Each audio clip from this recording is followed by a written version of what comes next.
నాకొచ్చిన biggest ఇబ్బంది ఏంటంటే, మన సౌత్ ఇండియాకి మనకు తెలుసు కన్నప్ప కథ. నార్త్కి వెళ్ళేసరికి శివలింగం పైన కాలు పెట్టేది, నోట్లోంచి నీళ్ళు పోసేది వాళ్ళు ఒప్పుకోలే. దానికి నేను ఫైట్ చేయాల్సి వచ్చింది. నేను ఈ సినిమా తీసింది ఈ తరానికి మన కథ తెలియాలి, మన హీరోల కథలు తెలియాలి, మన దేవుళ్ళ కథలు తెలియాలి, మన ఇతిహాసం తెలియాలి.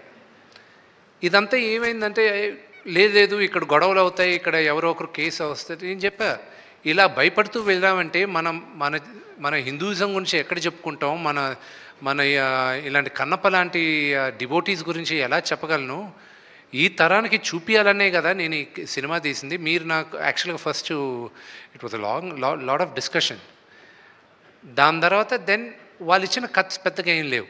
So one thing was that కొన్ని దగ్గరలో తలలు నరిగేది, which I don't want it personally, but director and Anthony wanted నరికితే తల ఎగిరిపోవాలని.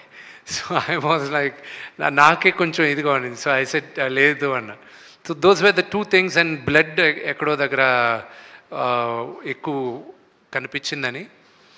అండ్ ఆ రోజుల్లో వాడిన పదం ఒకటి, నీలాంటి నీచ జాతికి అనేది ఆ వర్డ్ ఒకటి రీప్లేస్ చేయమన్నారు. అవి చేసాం. See they also have to look at the larger picture.